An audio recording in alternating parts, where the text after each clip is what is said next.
Hello everybody, welcome to Workshop Technology Revision class. आज हम जैसे कि आपको इस इमेज में दिख रहा है, हम लोग पढ़ने वाले हैं मिलिंग मशीन के बारे में. ओके तो मिलिंग मशीन क्या होती है, मिलिंग क्या होती है, आओ इन सब चीज़ों के बारे में जानेंगे. तो सबसे पहले मिलिंग के बारे में जानते हैं.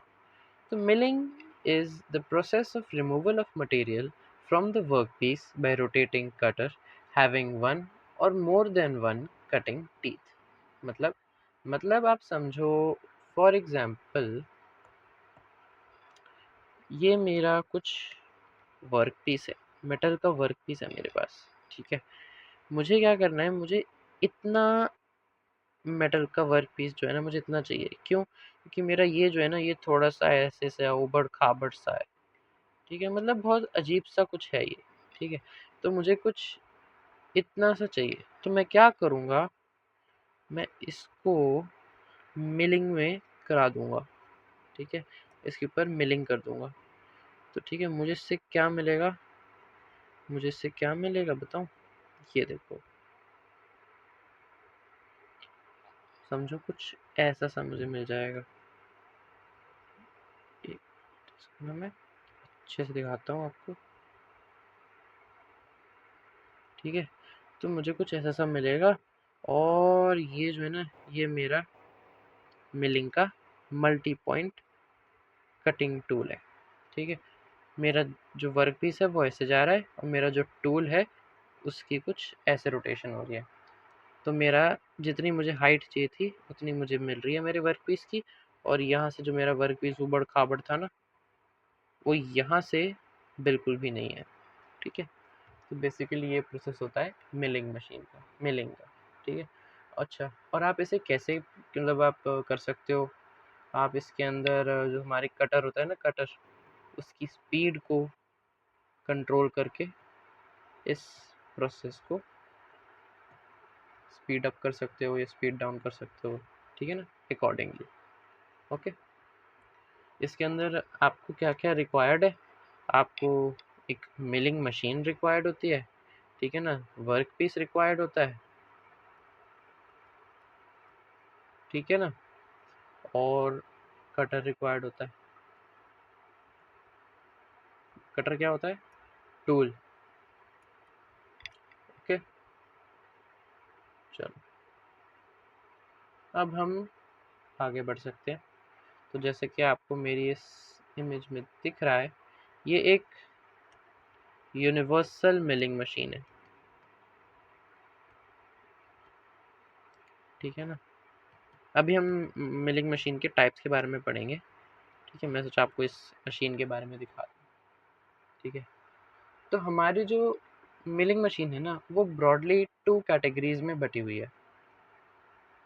ठीक है, फॉर एग्जांपल आप जैसे यहाँ पे देखो, तो ये वाली जो मेरी फिगर है, ये वाली, ये है वर्टिकल मिलिंग मशीन की. ठीक है ना, और ये वाली है मेरी हॉरिजॉन्टल मिलिंग मशीन की.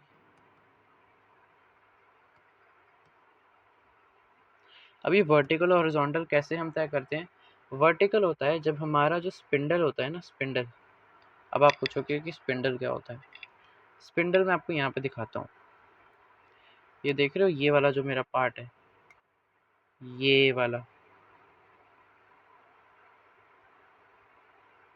ये वाला जो मेरा पार्ट है, यहाँ मेरा कटर लगा हुआ है. ठीक है, ये जो ऊपर निकला हुआ है इसे कहते हैं स्पिंडल.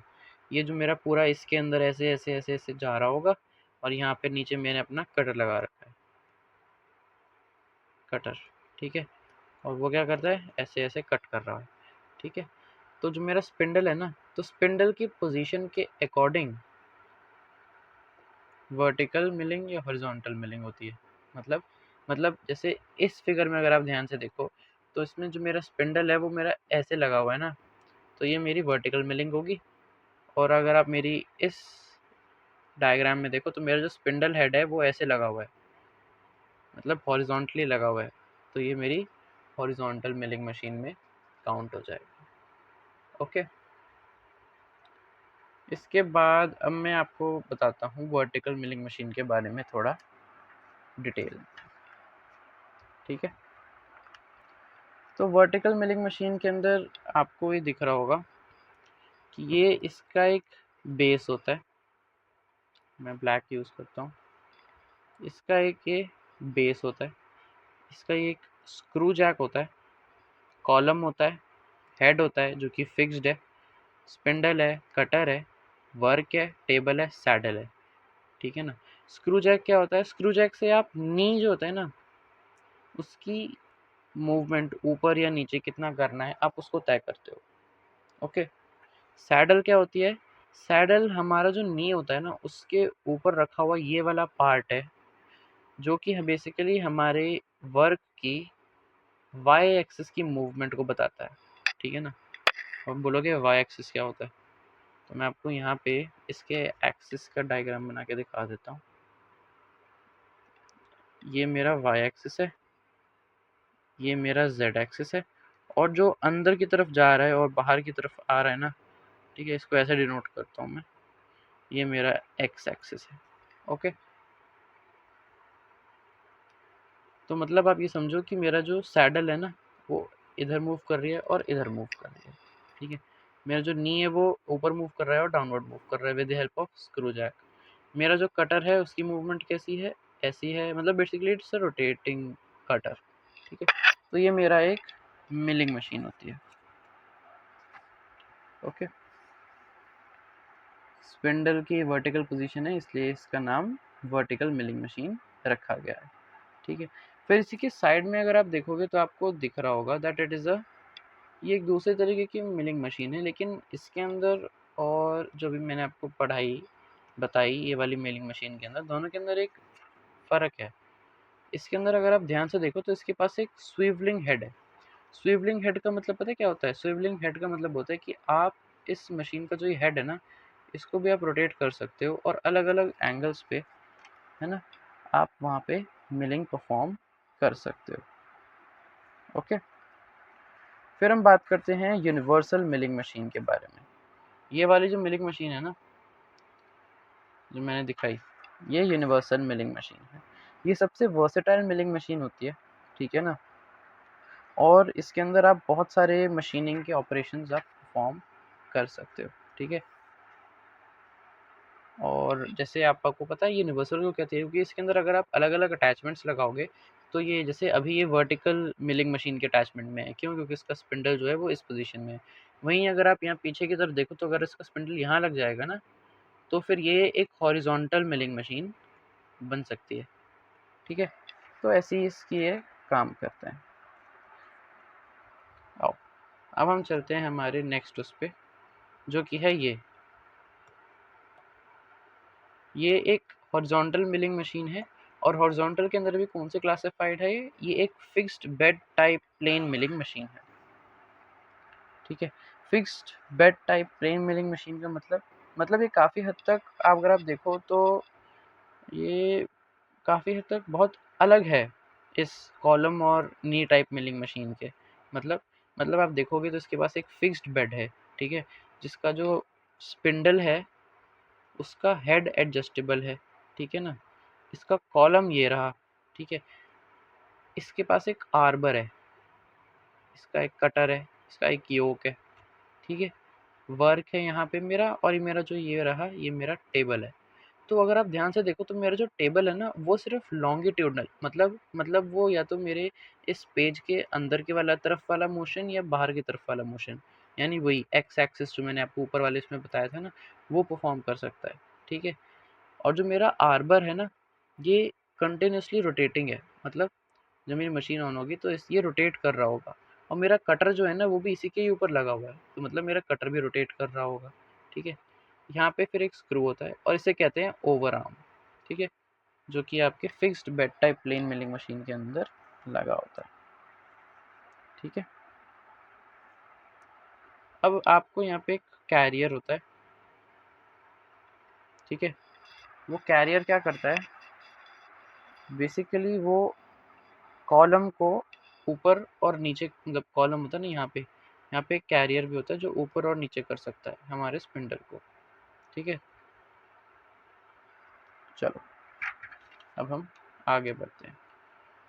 तो ये जो आप देख रहे हो ये है एक टुरेट टाइप मिलिंग मशीन। ओके, तो टुरेट टाइप मिलिंग मशीन क्या होती है? बेसिकली ये भी एक कॉलम नी मिलिंग मशीन ही है, ठीक है ना। जो वर्टिकल मिलिंग मशीन मैंने आपको दिखाई थी, ये उसी तरीके की मिलिंग मशीन है, जैसे इसका भी कॉलम है, टेबल है, बेस है, नी है, मिलिंग हेड है, ठीक है ना। लेकिन अगर आप ध्यान से देखो तो इसके अंदर आप दोनों तरफ इसके मिलिंग हेड पाए जाते हैं, दोनों तरफ इसके कटर होता है,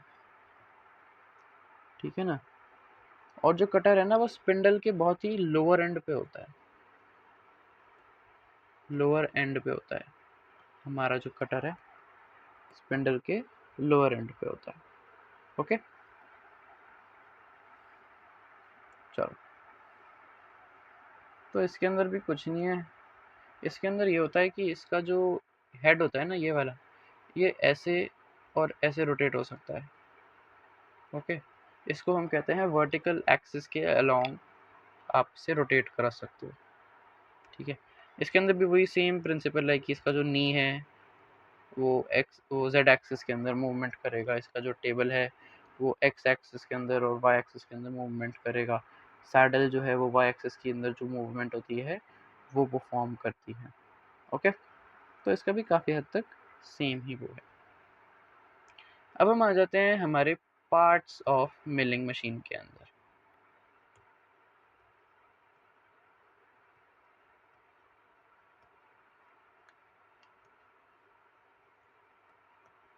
तो पार्ट्स ऑफ मिलिंग मशीन के अंदर सबसे इम्पॉर्टेंट चीज़ है बेस, कॉलम, ठीक है ना। मतलब जो भी सारे पार्ट्स इसके अंदर बताए गए थे ना हमें टरेट टाइप मिलिंग मशीन के अंदर, बेस, ठीक है ना, कॉलम, कटर, टेबल, नी, मिलिंग हेड, ठीक है, ये सारी चीज़ें और एक स्पिंडल, ये सारी चीज़ें सबसे इम्पॉर्टेंट चीज़ें होती हैं हमारी मिलिंग मशीन के अंदर की, ठीक है ना। तो सबसे पहले मैं बेस के बारे में डिस्कस करता हूँ। तो बेस क्या है? जैसे ये जो देख रहे हो ना आप, ये बेस होता है हमारी मिलिंग मशीन का, ठीक है। It is a heavy casting, ठीक है, जो बॉटम ऑफ मशीन के पास प्रोवाइड करी गई है और इसे बहुत ही एक्यूरेटली बनाया गया है, ठीक है ना। एक्यूरेटली इसे मशीन करा गया है, ठीक है ना।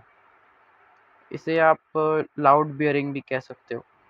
और इसी के अंदर होता है स्क्रू जैक, ये जो देख रहे हो ना, ये इसे कहते हैं स्क्रू जैक। इसकी क्या हेल्प होती है? इससे आपका जो नी है वो ऊपर और नीचे जाता है, ठीक है ना। और हमारा बेस ही है जिसके अंदर हम कूलेंट रखते हैं, ठीक है। अब आप पूछोगे कूलेंट क्या होता है? तो देखो भाई, कूलेंट एक ऐसा लिक्विड है जो कि मशीन के कटिंग प्रोसेस में लगता है, ठीक है ना, ताकि हमारी जो कटिंग प्रोसेस है उसमें हीट कम हो, लुब्रिकेशन हो जाए, ठीक है ना, ठीक है। और हमारी जो कटिंग है ना वो स्मूथ दिखे थोड़ी, कोई बिल्ट अप एज ना बने, इसके लिए हम कूलेंट का यूज़ करते हैं, ठीक है। तो ये मेरा बेस था। अब कॉलम क्या है? Column is also a very prominent part हमारी मिलिंग मशीन का, ठीक है ना।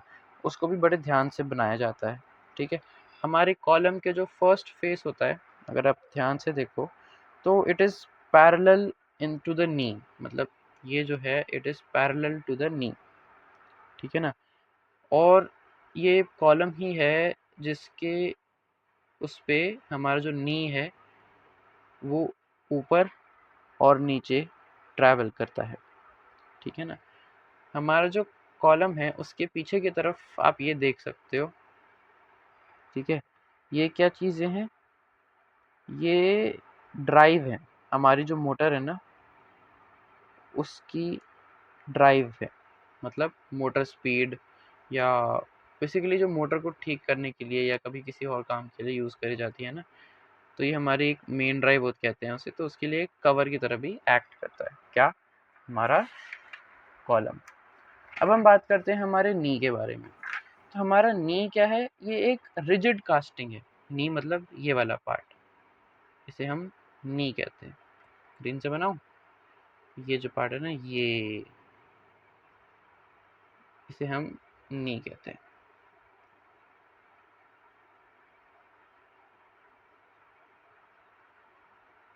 ठीक है, तो ये क्या होती है, ये हमारी नी होती है, जो ऊपर और नीचे यानी स्लाइडिंग अप और डाउन के लिए केपेबल होती है। ठीक है, इसे आप बेसिकली अपने कटर की हाइट के अकॉर्डिंग इसे आप एडजस्ट करते हो, ताकि आप यहाँ पे अपना वर्क पीस को क्लैम्प करो और आपका जो कटर है उससे आप अपने वर्क पीस को ऐसे कट कर सकते हो। ठीक है, इसके अंदर 2 बोल्ट्स भी होते हैं जो इसकी रिजिडिटी को बता देते हैं, बढ़ा देते हैं। फिर हम बात करते हैं सैडल के बारे में। ठीक है, सैडल क्या है, सैडल ये वाला पार्ट है, ये वाला। ठीक है, ये क्या है, ये नी के और टेबल के बीच का पार्ट होती है। ये देखो, दिखाऊं मैं आपको ध्यान से, ये हमारा टेबल है, ये हमारा नी है। तो ये जो वाला जो पार्ट होता है ना, बेसिकली ये हमारा सैडल के अंदर काउंट होता है। ठीक है ना, इसमें क्या होता है, इसके अंदर आप लॉन्गिट्यूडनल ट्रांसवर्स मोशन कर सकते हो परफॉर्म इससे। मतलब मतलब कि जैसा मैं यहाँ पे आपको दिखाया था इसके अंदर, ठीक है ना, तो ये वाला जो मोशन होता है ना, ये वाला जो मोशन होता है, ये परफॉर्म होता है हमारे सैडल के थ्रू। ओके, अब हम बात करते हैं टेबल के बारे में। तो जो टेबल है ना, ये टेबल है, टेबल हमारे लिए एक सपोर्ट की तरह एक्ट करता है। ठीक है ना, इसके अंदर टी स्लॉट्स होते हैं। टी स्लॉट्स क्या होते हैं, समझो ये एक टेबल है, उसके अंदर ऐसे ऐसे बड़े बड़े से ना, ऐसे ऐसे होल्स से होते हैं। अगर आप इस चीज़ को ज़रा साइड से देखोगे ना, तो ये आपको कुछ ऐसे से दिखेंगे,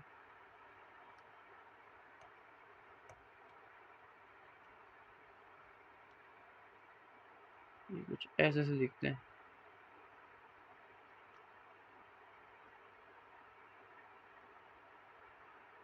ठीक है ना, तो ये जो होता है ना, इसे कहते हैं टी स्लॉट।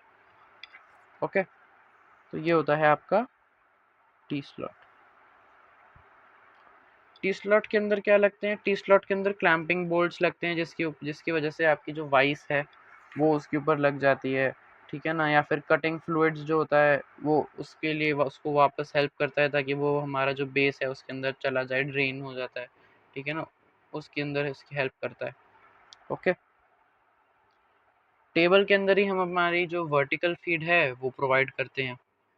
ठीक है ना, जो हॉरिजॉन्टल फीड है वो हम सैडल में प्रोवाइड करते हैं। ठीक है ना, तो बस यही था हमारे टेबल के बारे में। अब हम बात करते हैं हमारे ओवर आर्म के बारे में।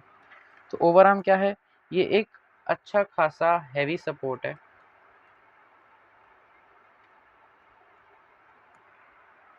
ठीक है ना, जो कि प्लेन और यूनिवर्सल मिलिंग मशीन्स के अंदर प्रोवाइड करा जाता है। ठीक है, ये हॉरिजॉन्टली स्लाइड कर सकता है, मतलब ऐसे ऐसे ये स्लाइड कर सकता है। ठीक है ना, और ये अक्सर कॉलम के ऊपर एडजस्ट किया जाता है। इसका या तो फ्री एंड होता है, नहीं तो एक यहाँ पे योक लगा होता है। ठीक है ना, और इसके अंदर क्या होता है, उसकी वजह से ना एक्स्ट्रा रिजिडिटी आ जाती है इसके अंदर। ठीक है, अब आप सोच रहे होंगे कि मशीन के अंदर रिजिडिटी का क्या काम होता है। तो देखो, जब हमारा कटर चल रहा होता है ना, तो पूरी मशीन हिलती है। आपने अक्सर देखा होगा, जब ब्लेंडर चल रहा होता है तो आपका पूरा हाथ हिलता है, जब आप ब्लेंडर कर रहे होते हो कुछ किचन के अंदर। तो अगर हम चाहते हैं कि हमारा हाथ ना हिले, तो हम उसे और टाइटली पकड़ दें, तो उसी टाइटनेस को हम रिजिडिटी कहते हैं। अगर हमारी मशीन में रिजिडिटी नहीं होगी, तो हमारा जो वर्क पीस है वो ख़राब हो सकता है, हमारी मशीन हिलती रहेगी और हमसे कुछ काम होगा नहीं। ठीक है ना, तो इसीलिए हर जगह पे रिजिडिटी इज़ वेरी इंपॉर्टेंट। ठीक है, चलो आओ हम हमारी नेक्स्ट उस पे चलते हैं, विच इज़ वाइसेस। ठीक है, तो वाइस का सिंपल बेसिक काम क्या है, तो ये तो एक स्विवल वाइस है। पहले हम प्लेन मशीन वाइस के बारे में बात करते हैं। ठीक है, तो एक मशीन वाइज का काम क्या होता है? मशीन वाइज का काम होता है हमारे किसी भी जॉब को होल्ड करना, ठीक है? तो वही हमारी ये मशीन वाइज करती भी है। वो हमारा जो टेबल होता है उसके अंदर जो टी स्लॉट्स होते हैं ना, उसके अंदर यहाँ से उसके क्लैंप्स लगते हैं टी स्लॉट के अंदर, और वो ऐसे क्लैंप हो जाती है टाइटली। ये हैंडल है, हम इसे रोटेट करते हैं, यहाँ पे हमारा जॉब होता है, उसे हम टाइट कर देते हैं। तो ये प्लेन मशीन वाइज है, मतलब ये जॉब को ऐसे होल्ड करेगी, ठीक है? और बस फिर आप इसके अंदर मिलिंग ऑपरेशन परफॉर्म कर सकते हो। फिर आता है हमारे पास स्विvel मशीन वाइज। इसके अंदर क्या होता है कि इसके पास एक, यहाँ पे आप देख रहे हो कि एक स्क्रूड स्पिंडल है, हैंडल है, मूवेबल जॉ है, ठीक है, ग्रेजुएटेड प्लेट है, ठीक है ना? और यहाँ पे जो होता है ना, इसका जो ये है, ये एक क्लैंपिंग बोल्ट प्रोवाइड करा गया है। ये क्यों करा गया है? ताकि अगर आप मानो हमें इसको ऐसे ऐसे रोटेट करना है, तो हम इसे आसानी से ऐसे ऐसे रोटेट कर सकते हैं। मतलब that is known as the swivel wise, ठीक है? मतलब मिलिंग मशीन के अंदर जब हमें कुछ ऐसा वैसा ऑपरेशन करना होता है जिसके अंदर कोई हमारी रिक्वायरमेंट पड़ रही है, तो हम उस चीज़ के लिए इसका यूज़ करते हैं, ठीक है? फिर हम आ जाते हैं हमारी 8th चीज़ पे, जो कि है यूनिवर्सल मशीन वाइज। मतलब इसके अंदर आप ये ध्यान से देखो तो आप कितने एंगल पे आपको रोटेट करना है ये भी कर सकते हो। अगर आपको कुछ वर्टिकली भी, अगर आपको किसी एंगुलर उस पर मिलिंग करनी है तो वो भी कर सकते हो। यहाँ भी इसका स्क्रूड स्पिंडल है, इसका हैंडल प्रोवाइड कर रखा है ताकि आप इसे कंट्रोल कर सको बड़ी आसानी से, ठीक है? फिर आता है एक वर्टिकल वाइज। वर्टिकल वाइज कैसी होती है? वर्टिकल वाइज भी कुछ इसी तरीके से होती है, उसको आप ऐसे होल्ड कर सकते हो। मतलब यहाँ पे उसके जॉब होते हैं, ये उसके जॉब प्लेट्स होते हैं, ठीक है? मतलब वो भी कुछ इसी प्रकार से होती है। Okay, it resembles the plain vice. अब आप समझो कि ये जो मेरा प्लेन वाइज थी ना, मैंने क्या करा, मैंने इसी को ऐसे कर दिया, तो अभी मेरी वर्टिकल वाइज बन गई, ठीक है? काफ़ी हद तक मतलब दोनों सेम ही होती हैं, ठीक है? चलो, फिर एक आती है प्रिसीजन एंगल वाइज, ठीक है? प्रिसीजन एंगल वाइज क्या होती है? वो उसके जो जॉज होते हैं ना, वो बहुत ही अच्छे से मतलब बनाया जाता है। They are very precisely machined, ताकि वो अच्छे से आपके जॉब को पकड़ लें और कोई भी हार्म ना पहुंचाए आपके जॉब को जब उसके ऊपर कोई भी प्रोसेस हो रहा होता है, ठीक है ना? और बिल्कुल स्टर्डी रखते हैं, मतलब आपकी जो वाइस है वो भी एक बहुत ही रिजिड कंपोनेंट है, ठीक है? चलो, अब हम आगे बढ़ते हैं हमारे नेक्स्ट टॉपिक के ऊपर, that is types of milling methods.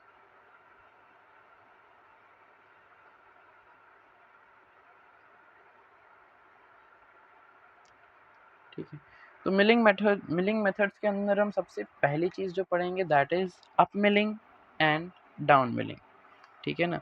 Milling हमेशा से ही एक मेटल कटिंग प्रोसेस रहा है, वो भी किसके थ्रू? एक मल्टी पॉइंट कटिंग टूल के थ्रू, ठीक है? तो अभी आपने देखा होगा, मैं आपको इसमें दिखाता हूँ। हम क्या करते हैं अक्सर, हमने हमारे वाइस के अंदर यहाँ पे जॉब लगा दिया, और फिर ना हम क्या करते हैं कि आप वो हैंडल देख रहे हो, उस तरफ वो हैंडल है, हम उसे रोटेट करते हैं, ठीक है? और रोटेट करने पर हमारा जो ये टेबल है, या तो वो इस डायरेक्शन में, दिखाता हूँ एक मिनट, या तो वो इस डायरेक्शन में मूव करता है, या तो वो इस डायरेक्शन में मूव करता है, डिपेंडिंग ऑन अगर आप उसे ऐसे रोटेट कर रहे हो या फिर ऐसे रोटेट कर रहे हो, ठीक है? तो जब आप रोटेट करते हो ना, तो इस डायरेक्शन में रोटेट करता है, हमारा टेबल इस डायरेक्शन में मूव कर रहा है। अब जब मेरा कटर ऐसे मूव कर रहा है और मेरी जो टेबल है वो ऐसे मूव कर रही है, ठीक है? अब मैं आपको इसे उसके थ्रू दिखाता हूँ, ठीक है? तो आप ये देखो कि मेरा कटर जो है वो एंटी क्लॉकवाइज मूव कर रहा है, ACW, ठीक है ना? कन्वेंशनल मिलिंग, ठीक है? कन्वेंशनल मिलिंग मतलब, कन्वेंशनल मिलिंग वही समझा रहा हूँ मैं आपको, कि अगर समझो मेरा कटर जो है वो मूव कर रहा है, और वो क्या करता है कि अगर हम हमारी जो फीड दे रहे हैं वो उसके अपोजिट डायरेक्शन में मूव कर रहा है ना। मतलब ये कि मैंने यहाँ से अपना वर्क दिया, अपना जॉब दिया, और मेरा जो कटर है वो उसको ऐसे कट कर रहा है, मतलब उसने यहाँ से स्टार्ट करा और वो यहाँ पे ख़त्म कर रहा है, तो उसको हम बोलते हैं कन्वेंशनल मिलिंग या फिर अप मिलिंग।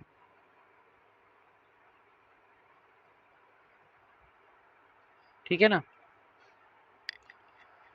वो क्या करता है, वो आपका स्टार्टिंग में कम मटेरियल रिमूव करता है और लास्ट में आते आते वो ज़्यादा मटेरियल रिमूव करता है।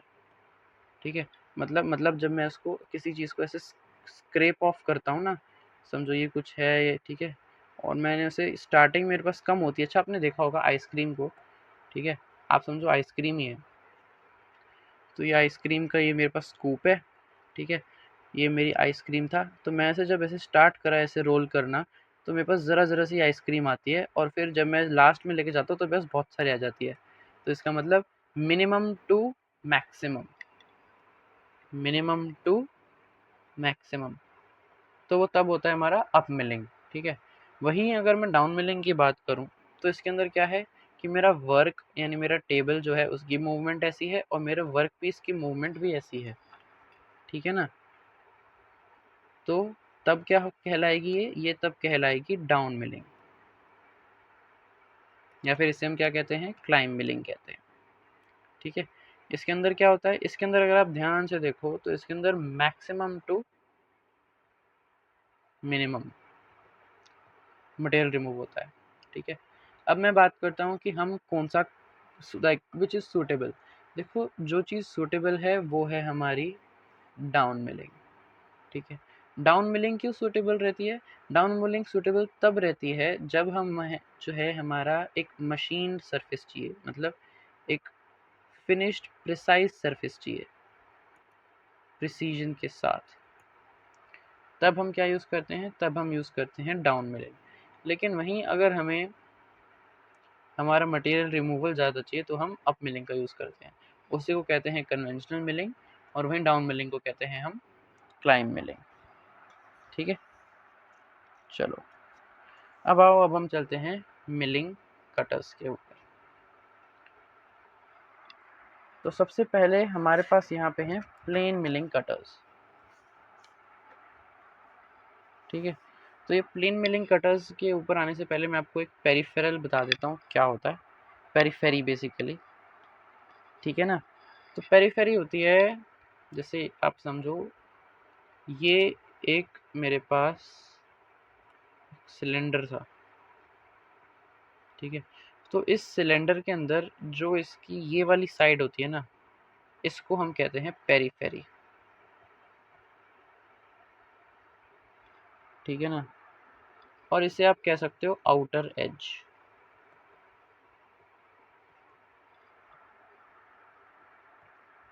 ठीक है, तो ये जो मिलिंग कटर होते हैं ना, प्लेन मिलिंग कटर्स, इनके अंदर जो इनके कटिंग टीथ होते हैं ना, ये पेरिफेरी में होते हैं।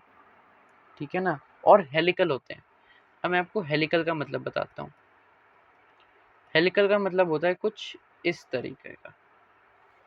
ठीक है, मतलब जैसे आपने एक बॉटल देखा है, अपनी बॉटल कैप देखी होगी, वो कुछ ऐसी सी होती है, उसका कैप कुछ ऐसा सा होता है ना,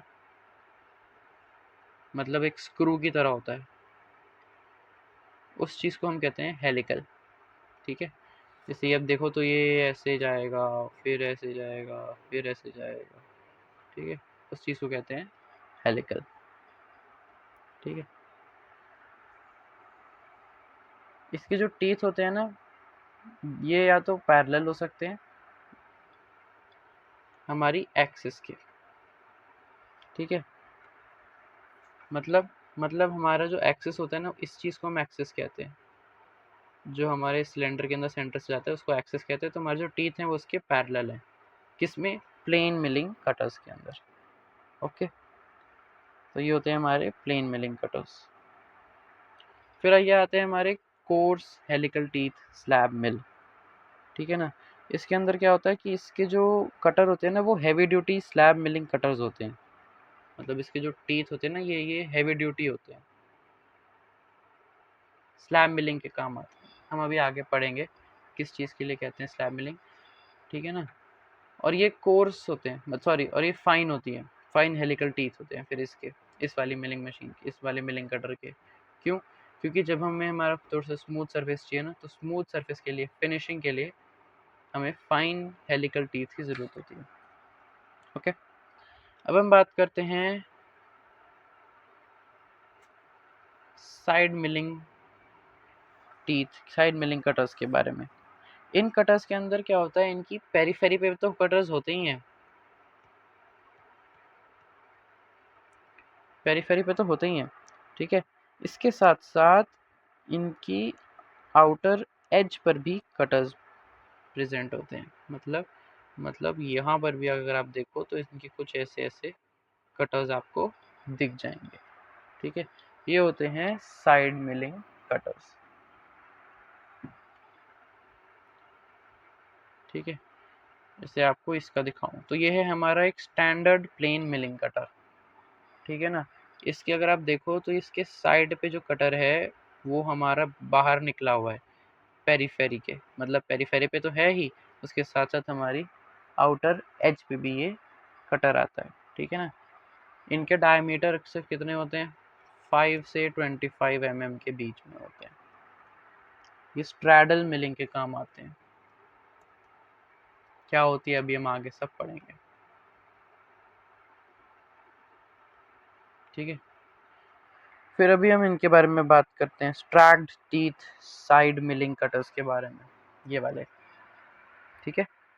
इनके पास जो टीथ होते हैं ना, ये ऑल्टरनेट टीथ होते हैं, और इनके सिर्फ ये जो पेरीफेरी आप देख रहे हो इस पे प्रेजेंट होते हैं, ठीक है, ऐसे। और ये ऑल्टरनेट टीथ होते हैं, और इनकी जो ये ऑल्टरनेट टीथ होते हैं ना, ये साइड टू साइड होते हैं, मतलब कुछ इस तरीके से ऐसे से होते हैं, ठीक है। किस चीज़ के लिए काम आते हैं, की वे कटिंग के लिए, ओके। डीप स्लॉट्स, अगर आपको कट करने हो तो आप इनका यूज़ करते हो। फिर हम बात करते हैं इंटरलॉकिंग साइड मिलिंग कटर के बारे में। इंटरलॉकिंग साइड मिलिंग कटर पता है किस चीज़ के लिए यूज़ होते हैं? ये काफ़ी हद तक हमारा जो साइड मिलिंग कटर है ना, इन्हीं की तरह ही होते हैं, लेकिन इनकी पेरिफेरी की जो होती है ना, उसके अंदर दो डिफरेंट उस पे कटर्स होते हैं, अगर आप ध्यान से देख पाओ, ठीक है ना। इंटरलॉकिंग में वो कटर होते हैं, ठीक है। मतलब इनके अंदर आपको स्पेसर्स को इंट्रोड्यूस कराना पड़ता है, जब आप इनको ऐसे अरेंज करोगे ना अपने आर्बर के अंदर, तो आपको स्पेसर का यूज़ करना पड़ता है, ठीक है। और इन्हें आप गैंग मिलिंग में यूज़ करते हो, जैसे कि यहाँ पे मैंने लिखा हुआ है।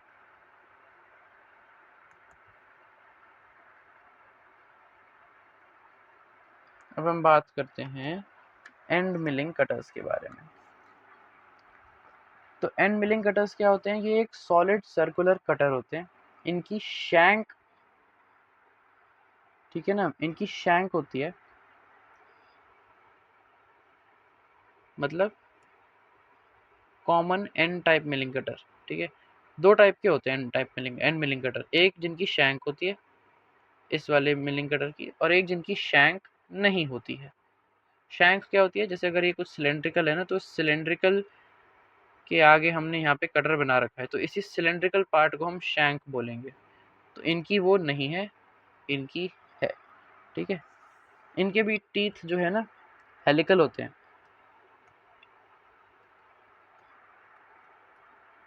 ओके।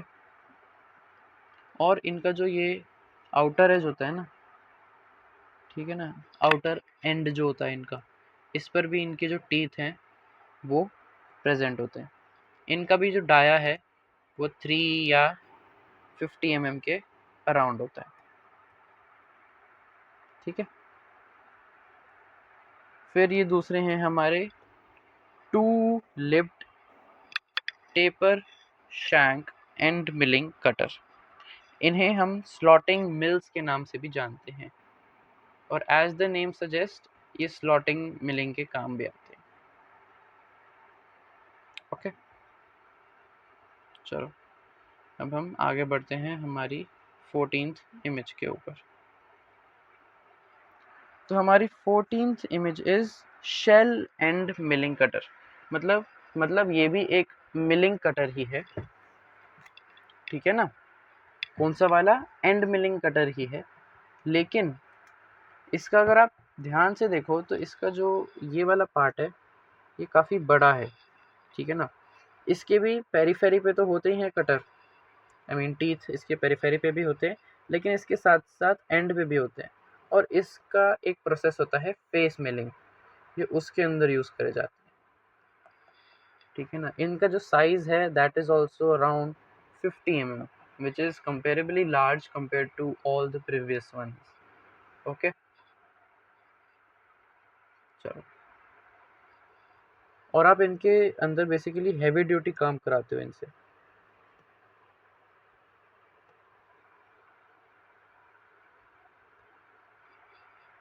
अब हम बात करते हैं फेस मिलिंग कटर्स के बारे में, ठीक है। तो फेस मिलिंग कटर्स क्या होते हैं? वो 2 फॉर्म्स में पाए जाते हैं, ठीक है ना। जो स्मॉलर टाइप होता है ना वो काफ़ी हद तक हमारा शेल एंड मिलिंग कटर की तरह ही होता है। मतलब ये जो हमारा शेल एंड है ना, तो काफ़ी हद तक हमारा जो एक स्मॉलर है ना वो ऐसा सा ही कुछ होता है। अगर आप देखो तो दोनों बहुत ध्यान से काफ़ी हद तक सेम ही होते हैं, ठीक है ना।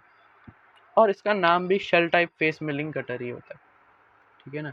ये भी पेरीफेरी पे और एंड दोनों पे ये अपने टीथ कैरी करता है, पेरीफेरी पे भी और एंड पे भी, ठीक है। और इसके अंदर भी मैक्सिमम कटिंग जो होती है वो पेरीफेरी वाले टीथ से ही परफॉर्म होती है। और जो आपके एंड वाले टीथ होते हैं ना, ये वाले, इनसे आप फिनिशिंग का काम जो होता है, आपके जो सरफेस होता है उसके ऊपर अगर आपको कुछ फिनिशिंग का ऑपरेशन करना होता है तो आप वो इनसे करते हो, ठीक है। फिर दूसरे जो अगर आप इधर देखो तो वो है हमारे built up type face milling cutters, ठीक है। इनकी जो बॉडी होती है ना वो स्टील बॉडी होती है इनकी, ठीक है ना। इनके भी जो कटर है वो अलोंग पेरीफेरी होते हैं, ठीक है ना। बस, चलो अब हम आगे बढ़ते हैं।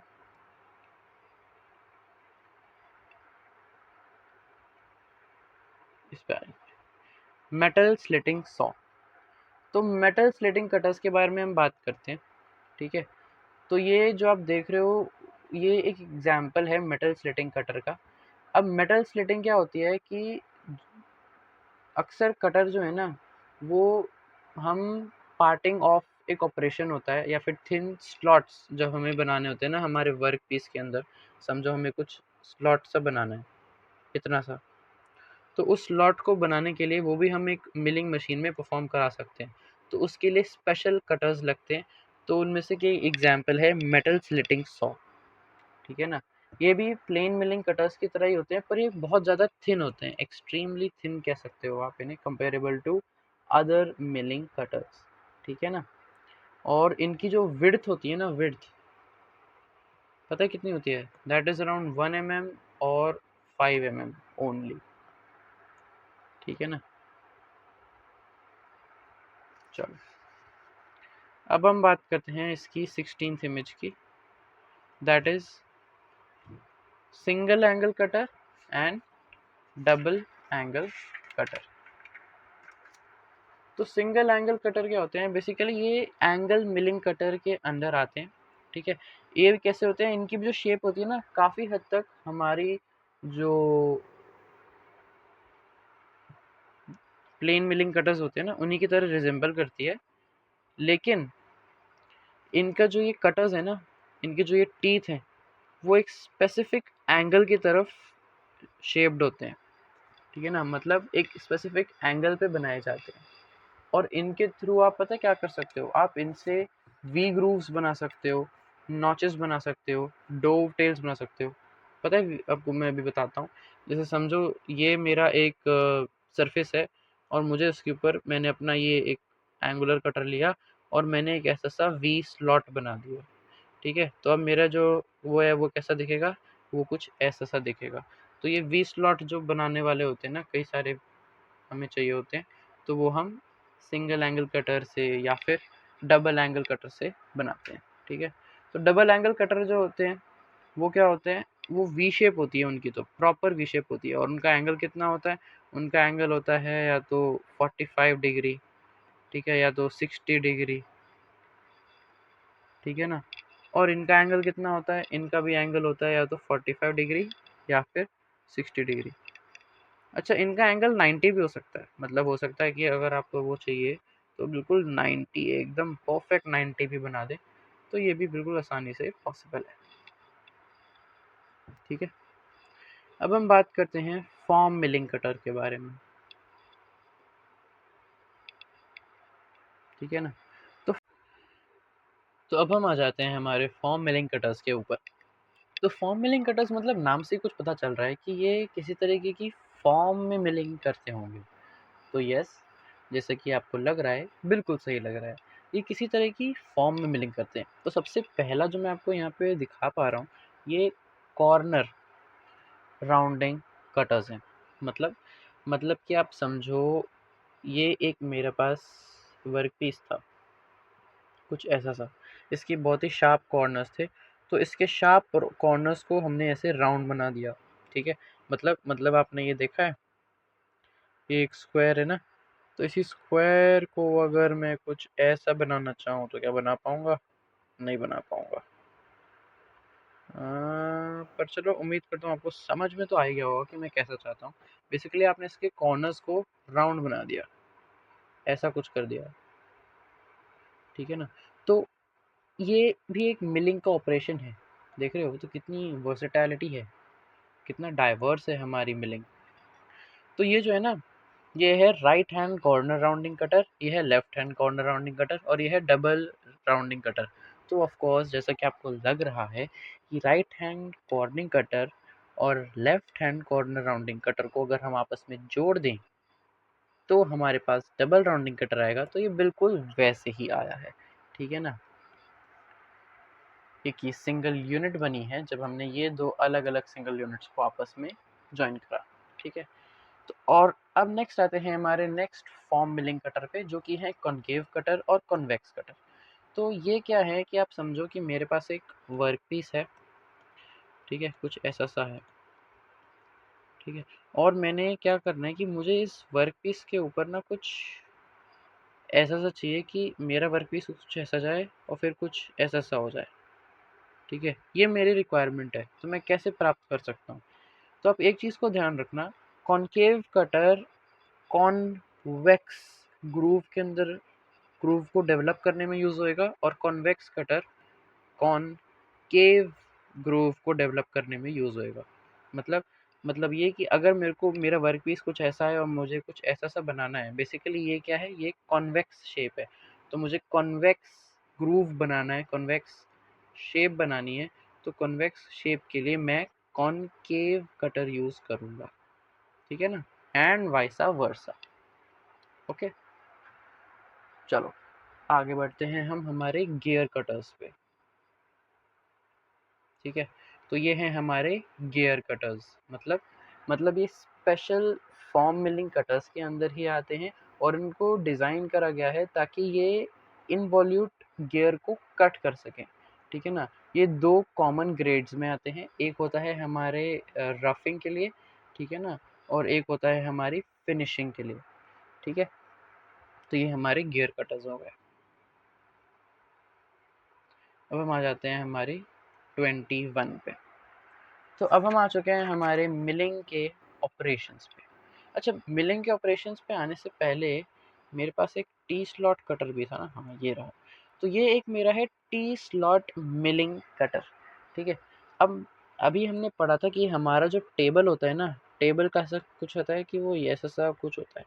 तो अगर आपको मैं बताऊं कि ये जो टेबल है ना, ये भी हम मिलिंग से ही बनाते हैं, तो हम ये कैसे बनाते होंगे, कभी आपने सोचा है? तो इसको बनाने के दो स्टेप्स होते हैं। सबसे पहला, ये आपका टेबल है, ठीक है, समझो ये मेरा कटर है। तो मैं पहले एक ऐसा वर्टिकल कटर लूँगा, बेसिकली ये एंड मिलिंग कटर होता है जिसको मैं ऑल द वे थ्रू अपने उसमें लेके जाता हूँ टेबल पे, ठीक है ना। तो ये कैसा सा ग्रूव बना देगा फिर, अगर ये मेरा कटर है, ये मेरा टेबल है, तो ये कुछ ऐसा सा ग्रूव बना देगा। कैसा सा, अभी बना के दिखा रहा हूँ, 1 मिनट।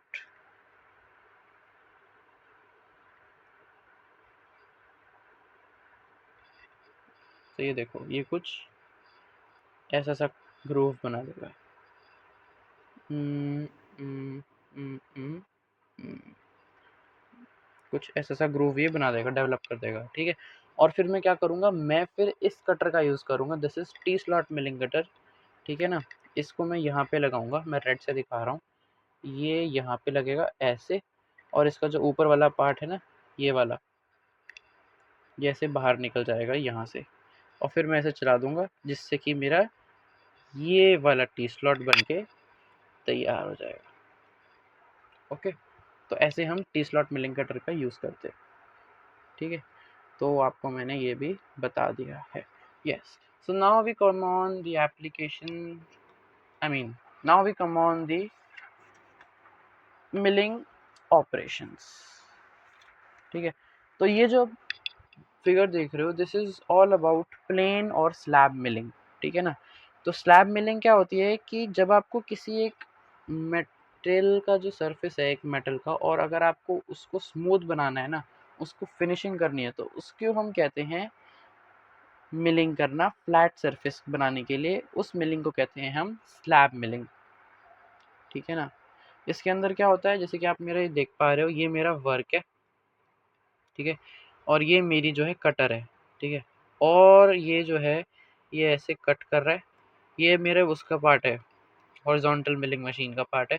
मेरा कटर ऐसे रोटेट कर रहा है, और मेरा वर्क जो है वो भी ऐसे मेरे पास फीड, मतलब मैं उसे दे रहा हूँ अपनी कौन सी वाली, लॉन्गिट्यूडनल, ठीक है। तो वो बढ़िया तरीके से उसकी एक फ्लैट सरफेस को बना देगा, ठीक है। तो ये होता है मेरा स्लैब मिलिंग।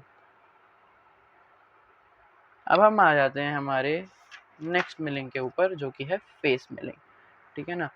ये क्या होता है, ये मिलिंग का एक ऐसा प्रोसेस होता है जिसके अंदर हम फ्लैट सरफेस को मशीन करना चाहते हैं, जो कि राइट एंगल है किसके, हमारे एक्सिस ऑफ रोटेटिंग कटर के। मतलब ये आपको जो वर्टिकल मिलिंग मशीन नहीं होती, ये उसका पार्ट है, और इसका जो एक्सिस है, मतलब अभी मैंने आपको बताया था कि अगर मेरा कुछ सिलेंडर का है कुछ ऐसा, तो उसका एक्सिस ये होता है, ठीक है। तो उसके परपेंडिकुलर एक्सिस पे मेरी जॉब होगा, और वो उसी पे कट करेगा।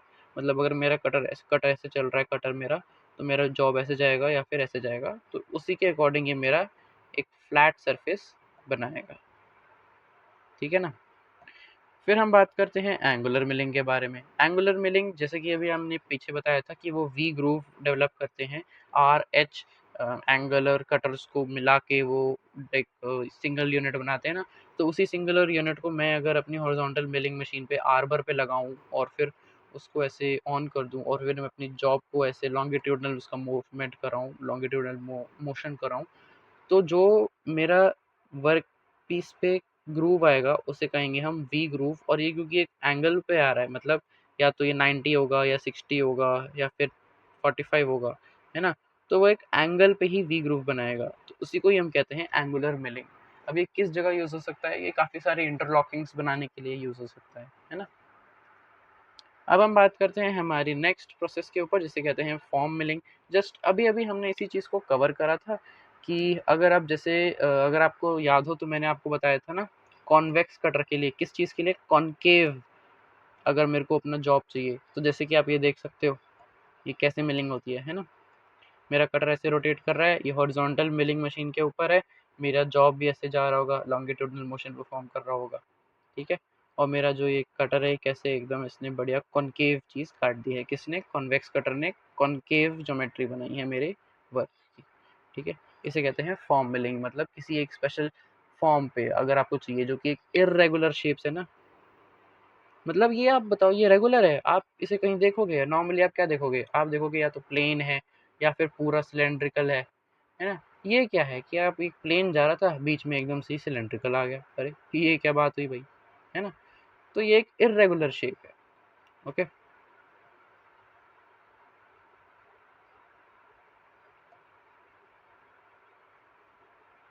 चलो अब हम बात करते हैं स्ट्रैडल मिलिंग के बारे में। स्ट्रैडल मिलिंग क्या चीज़ होती है, मीन स्ट्रैडल मिलिंग क्या ऑपरेशन होता है? ये एक ऐसा ऑपरेशन होता है जिसके अंदर आप दो पैरेलल वर्टिकल सरफेसेस को बेसिकली आप मिलिंग करते हो, ठीक है। जैसे कि आपको यहाँ पे भी दिख रहा होगा, जैसे कि हमने भी पढ़े थे ना, स्ट्रैडल के जो मिलिंग कटर्स होते हैं उनके एंड पे भी टीथ होते हैं, तो मतलब उनके उस एंड पे भी टीथ हैं, और वो इस जो मेरी ये जो वर्टिकल वो है ना फेस, और जो मेरा ये वाला फेस है हॉरिजॉन्टल फेस, दोनों तरफ ही वो मिलिंग का ऑपरेशन को परफॉर्म कर रहे हैं, ठीक है। और ये भी मेरा यस हॉरिजॉन्टल मिलिंग मशीन के ऊपर आर्बर के ऊपर अटैचमेंट की तरीके से लगा हुआ है, और ये बीच में इनका ये जो होता है ना, इसे कहते हैं स्पेसर, ठीक है ना, कैसे, ताकि ये पैरेलली और साइमल्टेनियसली आपके दोनों तरफ से हमारे वो जॉब को कट कर दे अकॉर्डिंग टू आवर रिक्वायरमेंट, ठीक है। तो नेक्स्ट आती है हमारी स्लॉट एंड ग्रोव। एक मिनट, गैंग मिलिंग कहाँ गया? ये रहा ना, हाँ, तो पहले गैंग मिलिंग करते हैं।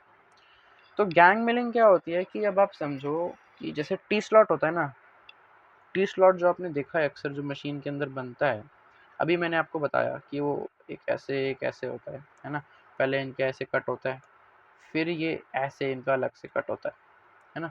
तो ये जो आप देख रहे हो अलग से कट होता है, तो ये बेसिकली जो है ना, ये गैंग मिलिंग के थ्रू बनाया जाता है, ओके। तो अब वो कैसे होता है, जैसे कि आप मेरे यहाँ पे देख पाओगे, ये मेरा वर्क है, ये मेरे कटर्स हैं, ठीक है, ये मेरी आर्बर है, ठीक है। तो मेरे जो कटर हैं, अगर आप ध्यान से देखो तो ये मेरा कुछ पता है कैसा सा सरफेस बनाएंगे, ये मेरा लाइक मेरे टेबल के जैसा ही सरफेस बनाएंगे, ये कुछ ऐसा सा सरफेस बना रहे हैं, ठीक है। अब इसके अंदर क्या होगा, आगे फिर मैं अपनी वर्टिकल मिलिंग मशीन के अंदर ही ले जाऊंगा, और इसी के अंदर मैं यहाँ पे अपना ऐसे टी स्लॉट ग्रूव कर सकता हूँ, ठीक है ना, मतलब कट कर सकता हूँ। तो बेसिकली ये गैंग मिलिंग होती है, ठीक है। एक ऐसा मिलिंग ऑपरेशन जिसके अंदर आप दो या दो से ज़्यादा कटर्स का इन्वॉल्वमेंट रखते हो, ठीक है, और उन्हें एक आर्बर पे अरेंज कर देते हो, ठीक है ना, या तो फ्लैट हॉरिजॉन्टल पे या वर्टिकल किसी भी एक पोजीशन में अरेंज कर देते हो, ठीक है ना, और फिर आप अपनी मिलिंग परफॉर्म करते हो, तो उसे हम गैंग मिलिंग कहते हैं, ठीक है। फिर अब हम आ जाते हैं हमारे इस पे स्लॉट मिलिंग या ग्रूव मिलिंग पे। हमने अभी भी पढ़ा था ना कि एंड मिलिंग कटर यूज़ होता है स्लॉट के लिए, तो आप समझो कि ये हमारी जॉब थी, ये हमारा वर्टिकल मिलिंग मशीन है, और हमने हमारा जो कटर है वो हमारा ऐसे रोटेट कर रहा है, और हमने इसको ऐसे कट करा, हमारा यहाँ पे स्लॉट डेवलप कर दिया, एक प्लेन सा स्लॉट बना दिया, ठीक है ना। तो ये सॉलिड वर्क पीस इसके अंदर यूज़ होता है, ठीक है। इसके अंदर आप ग्रूव्स भी बना सकते हो, वी ग्रूव भी बना सकते हो, है ना, डबल एंगल कटर से, जैसा कि मैंने अभी आपको बताया था ना।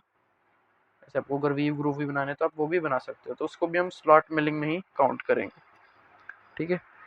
अब हम आ जाते हैं हमारे नेक्स्ट उस पे, जो कि है 26 हो गया, 27, यस। तो इसे हम क्या बोलेंगे, इसे हम बोलेंगे स्लॉट मिलिंग के अंडर ही हम इसे काउंट करेंगे, ठीक है ना। ये रहा मेरा फेवरेट टी स्लॉट।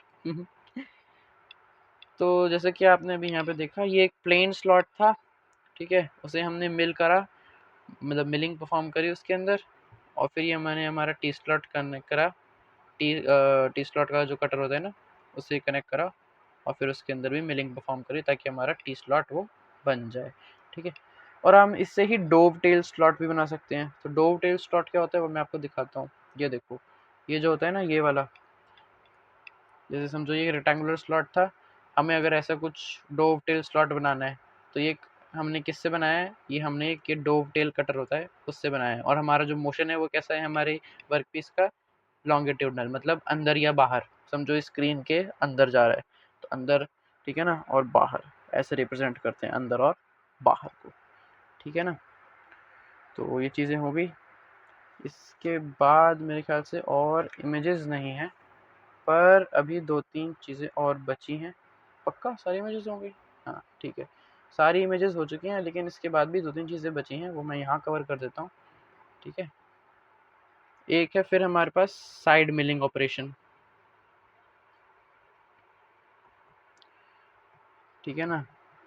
तो साइड मिलिंग ऑपरेशन क्या है, तो ये भी क्या पता है क्या होता है, ये आपका फ्लैट वर्टिकल सरफेस को मिलिंग करने के काम आता है। मतलब समझो ये आपका वर्क पीस है, ठीक है, और इस वर्क पीस का जो ये वाला एरिया था ना, इसको आपको मिलिंग करनी थी, तो आपने कौन सा यूज़ करा cutter, side milling cutter use करा, जिसके यहाँ पे भी, जिसके आउटर एज पे भी टीथ होते हैं ना, तो वो आपने यूज़ करा अच्छे से, मतलब उसको आपने यूज़ करा और इससे आपने वर्क को ऐसे आगे बढ़ाया, उसको फीड दी और वो ऐसे कैसे काम कर रहा है, ठीक है।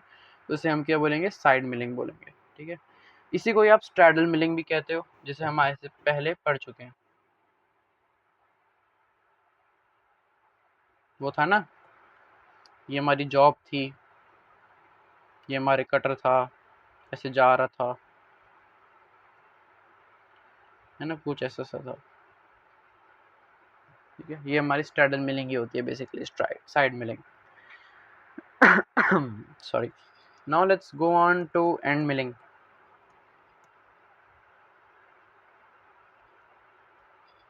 एंड मिलिंग क्या होती है, एंड मिलिंग होती है, जैसे समझो आपके पास एक वर्क पीस था,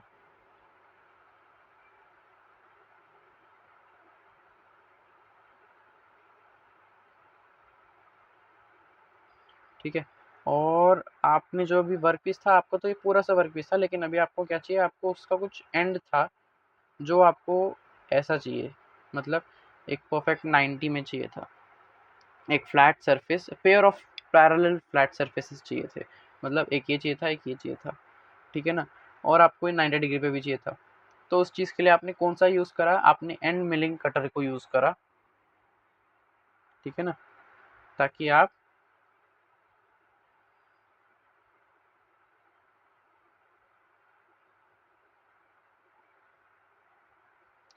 आप पैरेलल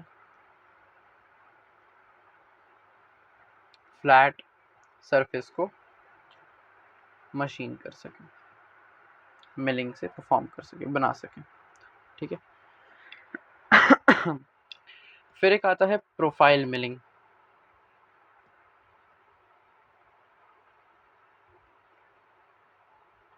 ठीक है। प्रोफाइल मिलिंग में क्या होता है, जैसे अब आप समझो कि एक स्पेसिफिक कंपनी है, ठीक है ना, वो कंपनी की, जैसे आपको पता होगा आपको पता होगा, जैसे फॉर एग्जांपल एक कंपनी है मोबाइल फ़ोन्स की, ठीक है। उस मोबाइल फ़ोन के अंदर वो ना एक स्पेसिफिक मेटल का एक पीस लगता है, और वो पीस जो है ना, वो कुछ लगभग आप समझ लो इतना बड़ा होता है, ठीक है। एक हाइपोथेटिकल सिचुएशन बना रहा हूँ मैं, ठीक है ना, वो पीस कुछ इतना बड़ा होता है, लेकिन उस पीस जो वो लगता है ना, उसकी कुछ ऐसी सी शेप आती है कि उसको कुछ ऐसा ऐसा ऐसा ऐसा ऐसा सा कुछ चाहिए होता है, ठीक है ना, अलग अलग एंगल पे आप समझ लो कुछ ऐसी कुछ चाहिए होता है उन्हें। तो उस चीज़ को डेवलप करने के लिए उन्होंने एक स्पेसिफिक प्रोफाइल बनाई थी एक कटर की, मतलब उन्होंने एक ऐसा सा कटर बनाया जो कुछ ऐसा सा था, समझो हॉरिजॉन्टल मिलिंग मशीन के ऊपर ही, ठीक है ना, कुछ अलग सा एक अलग से एंगल पे कुछ डेवलप करा, ठीक है ना। तो उन्होंने एक ऐसा सा कटर बनाया जो कि सिर्फ एक ही प्रोफाइल के लिए काम करेगा, ठीक है ना। तो उन्होंने एक ये मेन प्रोफाइल बनाई, उसके अकॉर्डिंग अपना कटर डेवलप करा, और फिर उस कटर के और फिर उस कटर को यूज़ करा बाकी सभी मिलिंग के ऑपरेशंस के लिए, उस वर्क पीस के लिए, ताकि उन्हें एक सेम प्रोफाइल के जैसा वर्क वर्क पीस मिल जाए, ठीक है ना। तो एक उन्होंने बेसिकली एक टेम्पलेट डेवलप कर लिया, है ना, ओके। तो इसी चीज़ को हम कहते हैं दैट ट्रेसर मैकेनिज्म का यूज़ करा है। बेसिकली हमने इसका डिज़ाइन जो था, हमने इसे ट्रेस करा है ना, तो हम ये कह सकते हैं कि हमने यहाँ पे ट्रेसर मैकेनिज्म का यूज़ करा है, ठीक है। और फिर हम अभी आ जाते हैं हमारे लास्ट मिलिंग ऑपरेशन पर, जो कि है गियर मिलिंग। नहीं, लास्ट नहीं है, सेकंड लास्ट है, सॉरी, क्योंकि इसके बाद थ्रेड मिलिंग भी एक ऑपरेशन है, ठीक है। इसके बाद फिर हमारे कटिंग फीड और वो रह जाएंगी, ठीक है, फिर ख़त्म है। तो ये हमारा है गियर मिलिंग। गियर मिलिंग क्या होता है, जिसके अंदर हम बेसिकली गियर को कट करते हैं ना, बेसिकली गियर कटिंग ऑपरेशन को ही हम गियर मिलिंग कहते हैं। इसके अंदर भी हम हमारे एंड मिलिंग कटर का यूज़ करते हैं, ठीक है, एंड मिलिंग कटर का यूज़ करते हैं, और फिर हम गैप्स बना देते हैं गियर के टीथ के लिए, मतलब आप समझो कुछ ऐसा सब पीस था, उसके लिए अगर आपको गैप्स डेवलप करने थे तो आप उसको ऐसे डेवलप कर सकते हो एंड मिलिंग कटर से हमारे पीस के ऊपर। ठीक है, तो उसको कहते हैं हम गियर मिलिंग। उसके बाद आती है हमारी थ्रेड मिलिंग। ठीक है, तो थ्रेड मिलिंग कैसे होती है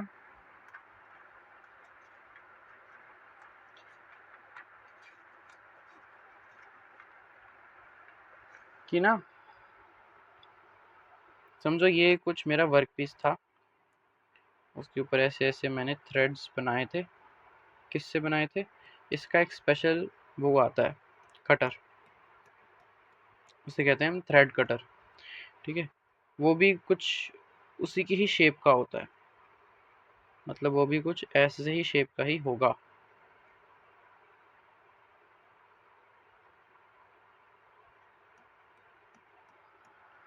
ओके, तो इससे आप कंटिन्यूसली कट करते रहते हो, और इसके अंदर भी आपकी जो जॉब है वो स्ट्रेट रहती है, और आपका जो कटर है ना वो रोटेट करता है। ओके, तो ये हो गया हमारा थ्रेड मिलिंग ऑपरेशन। तो देखो मिलिंग कितनी डाइवर्स है, उसके अंदर आप कितने सारे ऑपरेशंस को परफॉर्म कर सकते हो। मेरे ख्याल से 29, 30, 31, 32, मतलब मोर देन 30 ऑपरेशंस आप इसमें से परफॉर्म कर सकते हो। ओके, तो अब हम आ जाते हैं हमारे लास्ट टॉपिक पे। तो हम हमारे लास्ट टॉपिक पे आ जाते हैं, that is cutting parameters. Cutting parameters के अंदर टोटल 3 चीज़ें हैं। एक है cutting feed, the distance that the cutting tool or workpiece advances during one revolution of the spindle and tool measured in inches per revolution, इसे हम IPR भी कहते हैं। ठीक है, तो ये होती है हमारी कटिंग फीड, मतलब कि कितना डिस्टेंस हमारा लाइक द कटिंग टूल और वर्क पीस कितना वो लेता है एक रेवोल्यूशन में। ठीक है ना, स्पिंडल की या टूल की। ओके, जिसे हम इंचेस पर रेवोल्यूशन में काउंट करते हैं। फिर आता है हमारा कटिंग स्पीड। कटिंग स्पीड क्या होता है? डिस्टेंस ट्रेवल्ड पर minute by the cutting edge of the cutter.